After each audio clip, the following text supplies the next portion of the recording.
今天呢，我们来给一个广东的大哥来维修一下这个飞利浦的一个剃须刀。据这个大哥描述呢，这个剃须刀陪伴自己已经很多年了，使用效果呢还是非常好的。由于使用的时间比较久了呢，这个电池现在已经出现了不耐用一充就满一用呢可能很快就没有电像这个剃须刀我们一般维修这个一定要首先了解怎么去拆解它。如果你连这个拆解都不会拆解，更别说去维修了。每种剃须刀呢，它的一个拆解方式都是不同的。像有的呢，它是有螺丝固定的，有的呢完全是靠卡扣固定的。然后呢，操作的流程呢也大有不同你像它这一个呢，就属于螺丝固定的，但是这一种即使拆掉螺丝后期也是要分技巧去帮它拆掉。有的朋友呢，可能拆的时候力度过大，很有可能会导致它这个外壳卡扣断裂破损等等。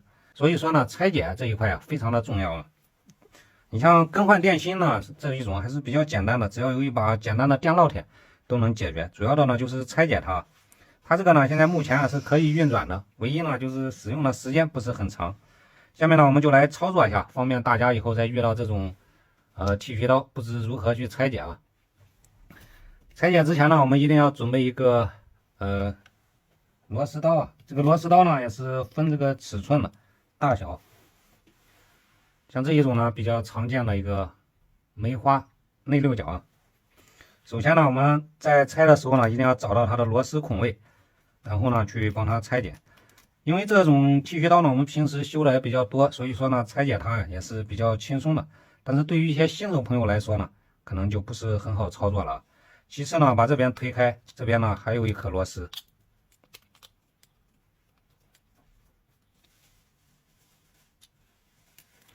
然后呢这边还有2颗螺丝它这一个呢并不是说我们把背部的螺丝拆掉它就可以拆掉这一个呢要把这个所有螺丝都拆掉。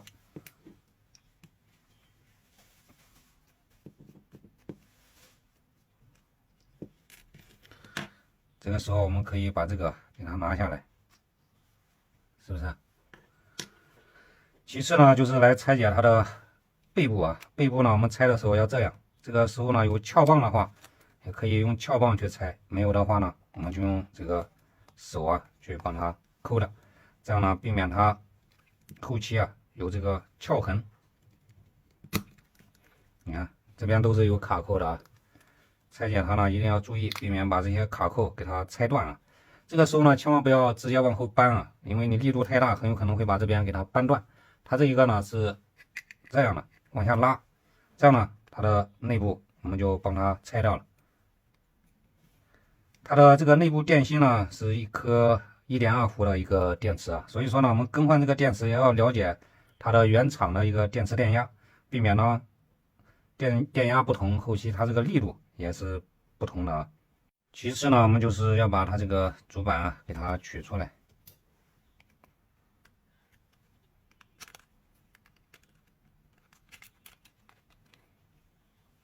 是一个这样的把它的电池拆掉。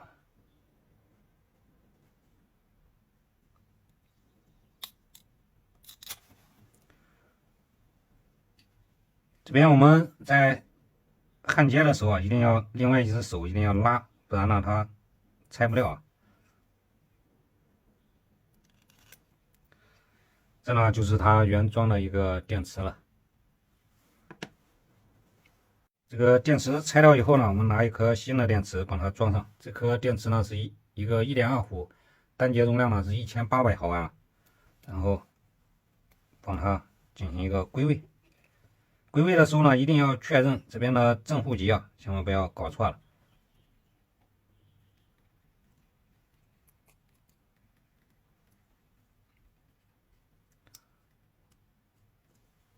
装好以后呢，我们把这边长的给它剪短。这个时候呢，我们帮它进行一个连接。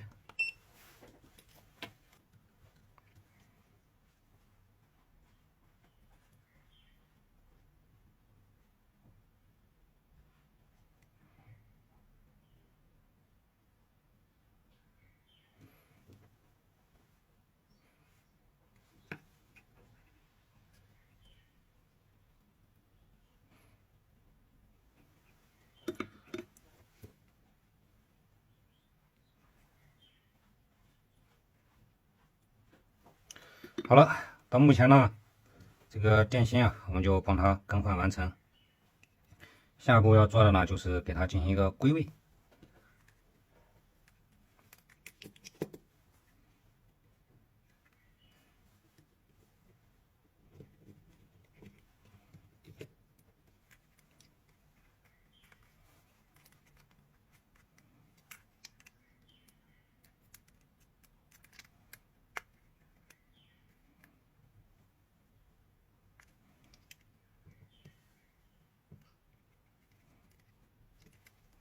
给它这个摆放好以后呢，我们来把这个线材啊给它连接起来啊。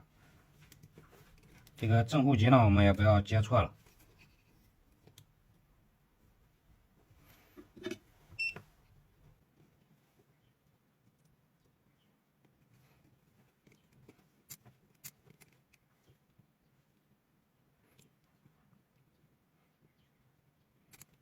你要帮它焊接牢固。这个时候呢，我们来简单的开机测试一下，大家看到没有？是不是？这样呢就可以正常的使用了。这个时候呢，我们把它归位啊，我们要提前的把这个按钮，然后给它放在这边。其次呢，就是把它扣上，这样。是不是？然后试一下，这样呢动力也强劲了不少啊。然后呢，再帮它装起来。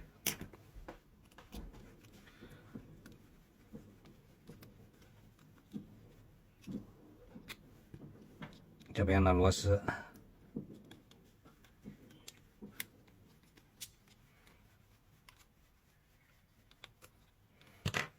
其次呢，还有这一边，